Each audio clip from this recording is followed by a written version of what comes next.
All right, welcome back. At least welcome back virtually. Looking forward to a good year. So until we make the transition back to in person, there are some things that I need you to do. You'll need to do them for our in person instruction anyway. So it's not like you'll be doing unnecessary stuff here.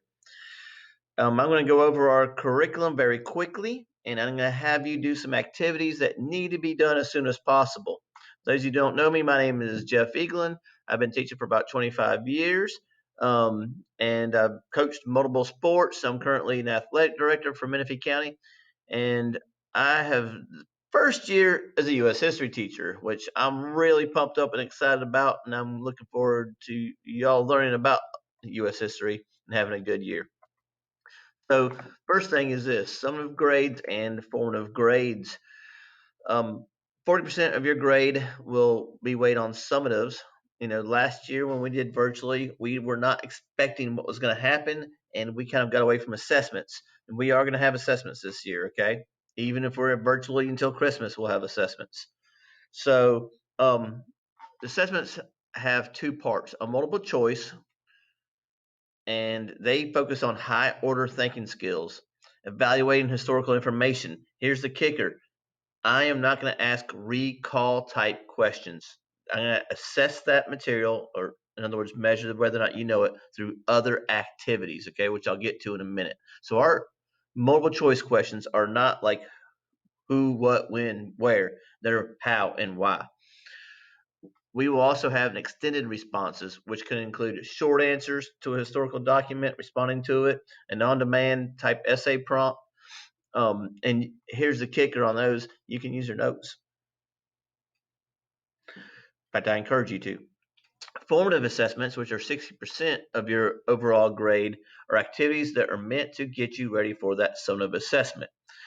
The way I have set this up, a disciplined student who does everything they should have a 100 formative grade. There's no reason not to. Okay? Formulas allow you to make mistakes and still earn what you 100, and I'll get into that in a second. So, summative 40% of the grade, formative 60%. I will have summative grades assessments announced well in advance. And while we're on virtual, I'll give you like a 2-day window to do it. So here are our formatives. Let's talk about those. A digitally interactive notebook is going to be our bread and butter of instructional delivery. I will have a separate video on how to complete the digitally interactive notebook. As far as, sorry, it's L8 day. As far as our content knowledge that is all recall, what you're going to do is you're going to master Quizlet Learns. Very easy to do. I'll create a video if need be. I believe most of you already know how to do this, but if you don't, I'll have a video for you. We're also going to have quizzes where we give hot questions, which means high order thinking, and we also interpret visual aids. So we're going to create Quizlet and Quizzes accounts with your Google information. If you had me last year, you should be able to just log in, and there you go. We also have occasionally formative grades with the reading and writing activities and Menifee PLP activities. I'm not going to use the PLP as my go-to instruction. My go-to instruction will still be Google Classroom, and then formative delivery or instructional delivery will be through the digitally interactive notebook. So the first thing I want you to do as far as an activity here this week, right here, Quizlet.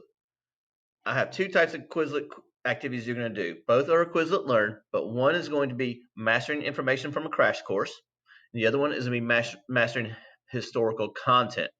You need to right now follow that link, pause this video, follow that link, and log in with your Google account. Make sure this will directly enroll you into the U.S. history course that I have created on Quizlet. Your Google Classroom does not automatically put you in there. You need to follow that link. You need to do it right now. Pause me right now. Right now, pause it. You're not pausing it. Pause it. Okay. I'll wait for you. All right, so Quizlet. Quizzes, very similar. As I said, we have some hot questions and we have some visual aid interpretation. Again, Google Classroom does not automatically put you in there. Now, I'll post the Quizlets and I'll post the Quizlet stuff in Google Classroom, but you need to make sure that you are logged in and you are a member of the class and I can actually do that for you. I can't create your account. I cannot actually put you directly into there, but I can check to make sure you're in and give you some better instruction on how to get in. This link should work in getting you enrolled for quizzes. So again, pause the video and do it right now. I'll wait.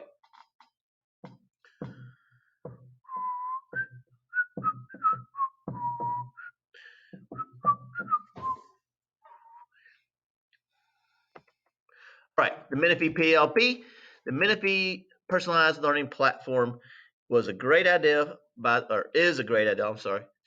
Is a great idea to keep some consistency in instruction district wide. The U.S. history stuff isn't that great. We can do a lot more entertaining stuff. I will have you go to the Menifee PLP. There is good use into it. I'm going to give you some Menifee PLP activities to do, and we'll talk about those when we get to them. But do know that we will be using that platform, but it is not going to be our guided instruction. The digitally interactive notebook will be. Now, here are a list of 26 of the possible digitally interactive notebooks we will do throughout the course of the year, all the way through April, when we actually are finished with this course. Now, some time constraints and how this digital rollout works, we may not do all 26. If I sense that is going to happen, I will begin to cut and paste some of these and focus on the ones that I believe are the most important at the time. Because there's some of these that are very, very important. There's some of them that are important, but not as important, and I might just shrink them. All right. So, quick recap here. Digitally interactive notebook is the bread and butter of instruction. We'll use some Menifee PLP. You need to enroll in quizzes, and you need to enroll in Quizlet.